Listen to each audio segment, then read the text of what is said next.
Hey YouTube, it's Sean, Griffin RC Planes. Well, I hope everybody's enjoying your 3-day weekend. I know I have. Yesterday, Saturday, I went and flew and caught a window with no wind for about 2 or 3 hours, so that was good. And then today, Sunday, I took my mom out shopping pretty much the entire day. And with her new electric scooter, it made things a whole lot easier today. The scooter we got is designed to come apart in a few pieces, really easy to transport it, and I did that a total twice today. No, 4 times. I'm sorry, 4 times, taking it apart, putting it in the car, pulling it out, and after the second time, I had it down pat, and I knew exactly what to do. It only took a few minutes. So that made things a whole lot easier. So that's good. But hey, I figured I'd run through the YouTube comments and answer some questions. I don't have time to go through to answer every comment. I just simply can't. But I have the ability to click, a comment that contains a question. And we did this a few weeks ago, and we'll do it again right now. And we'll just start at the most current and work our way down to either we run out of time or we find where we left off last time. So we'll see. I guess we just dive right on into it. Hang tight. Let me pull it up here. Hey guys, I got my mom out and we have her new electric scooter, and I want to show you guys what it takes to assemble it. It's made for easy transportation. Breaks up into a couple pieces, and I'll show you what it takes to put it together. Oh.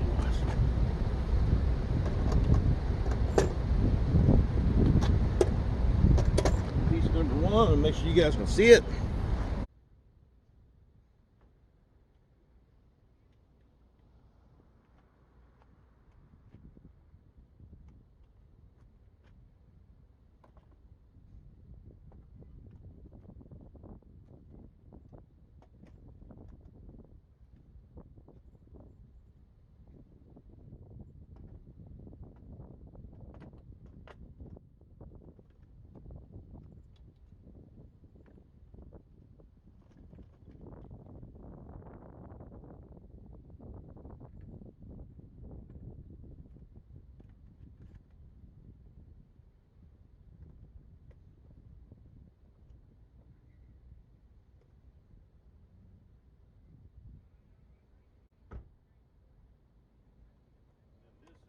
Battery.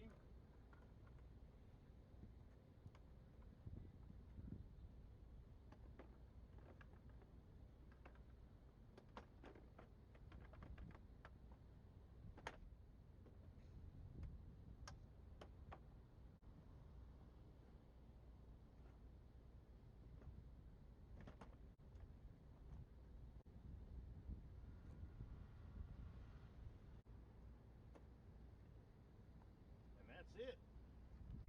Okay, so the very first or the most recent comment that contains a question is from Philip, and he says, good find. What is your eBay store?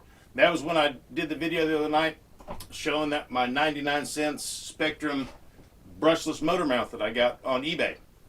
And my eBay store is, what is my eBay store? Well, hang tight, let me tell you. I'll put it up on the screen for you too, but it's like my name, but it's S-E-A Griffy and then the number 4. So it's S-E-A-G-R-I-F-F-I number 4. I'll put that up on the screen here in a second.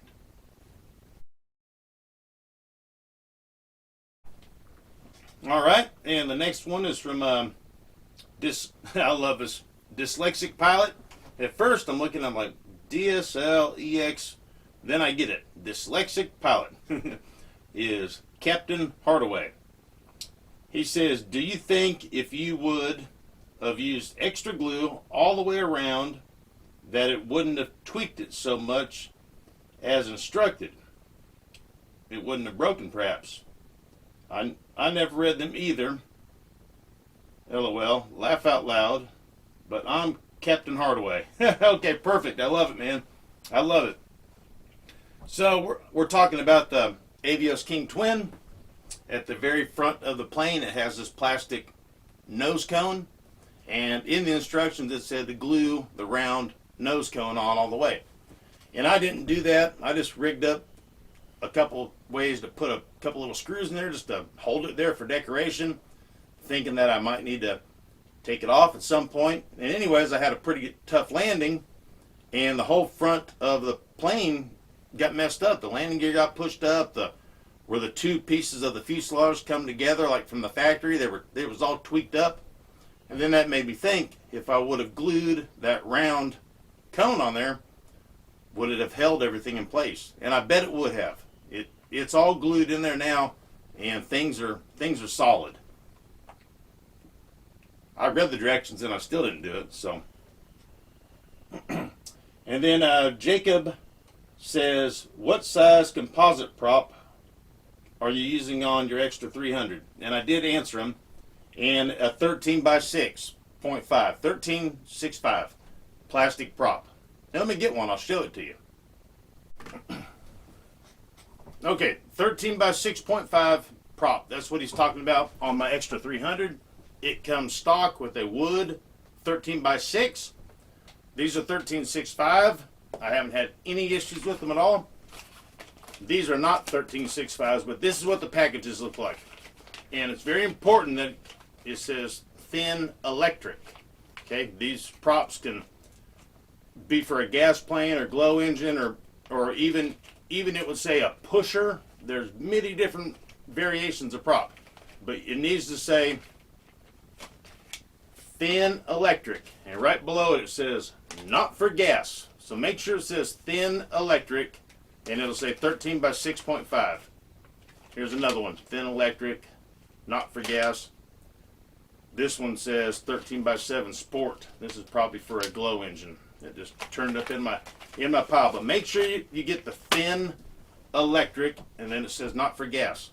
I think I get them on eBay, a package of 3 for maybe around 20 bucks. Don't quote me on that, but it's close to that.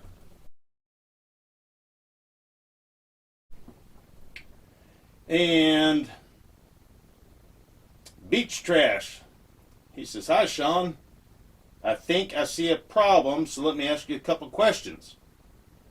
How much does that plane weigh?"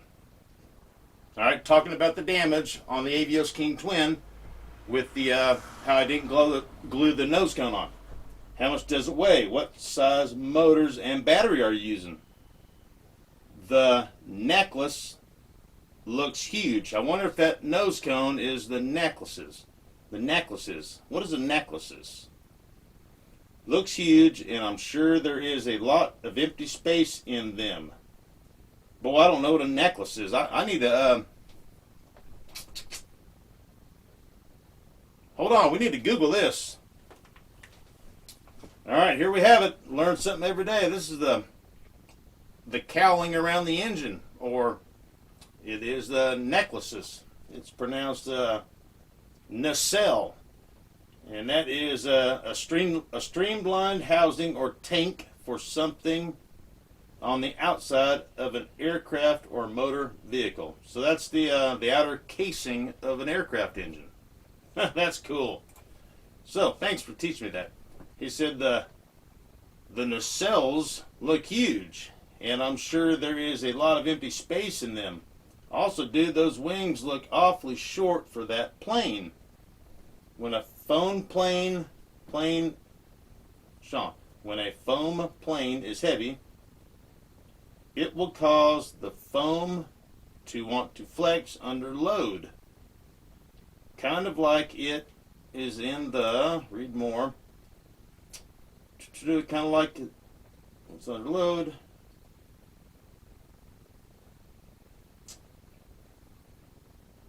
Kind of like it's under load. I'm having a hard time here.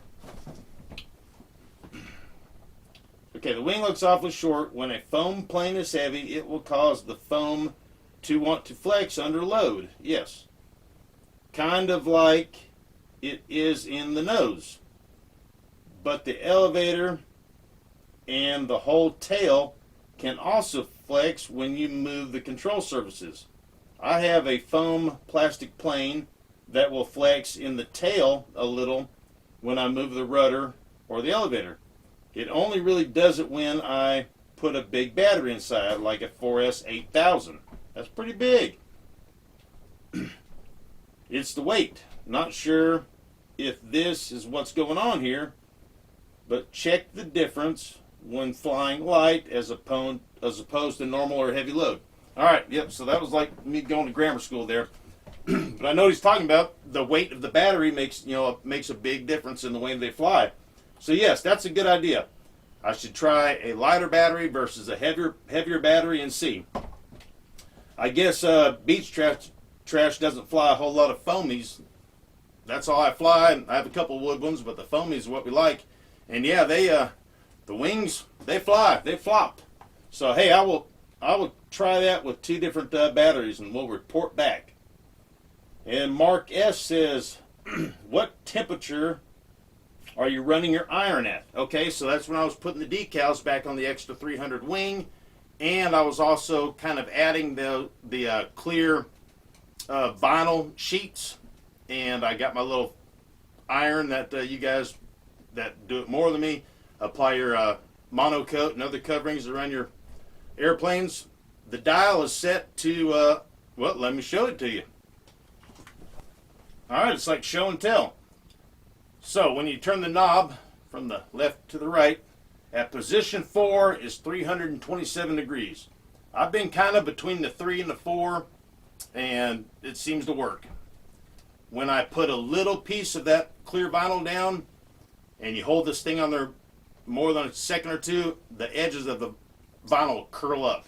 So that's when you know it's way too hot.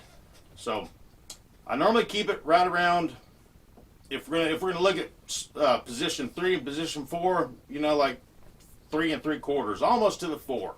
That's about where it's been. And then Nichols Boy says, do you need to unhook all the servo plugs from the receiver to unlock it? I have a Turbo Timber Evolution, and I'm unlocking it, but wasn't sure if I had to remove it from the plane and unhook. So he's talking about how with the smart receivers that come with the bind and fly, that you can update them, or through forward programming you can erase them, and that way you can program it completely for something else. And you can either do that from your transmitter through forward programming, erase all data, or you can do it from your computer with the USB program cable. And no, you don't need to unhook any servos. You just need to make sure that there's no other power going to the receiver. So don't plug your battery into it. Might be a good idea to unplug the speed control just to make sure that there's no chance of electricity getting to it. Because when you have it plugged up to your computer through the USB program cable, your computer will be sending power to the receiver. And it can only take power from one source at a time, or it's a bzzz. So you don't need to unplug everything, just no other power. All right, William Lane says, where are you located?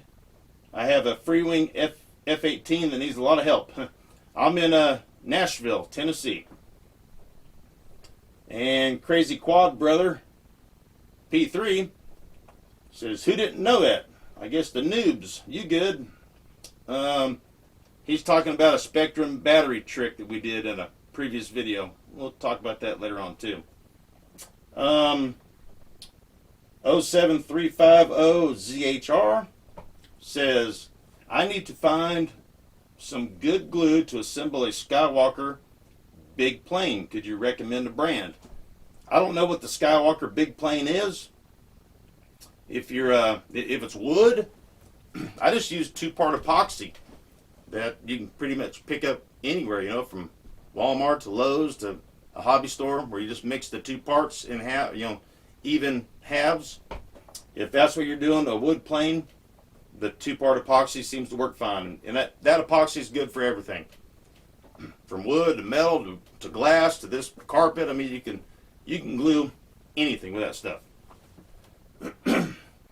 And our dyslexic pilot also says, what's the name of that app? It's hard to find the one that's accurate. He's talking about my weather app that I use. For the most part, it's been perfect. If it says 8 miles an hour, it's 8 miles an hour. So the name of it is sail flow, like a sailboat flow. I'll put it up on the screen here. I'm going to see if I can get a picture of it real quick to show you guys.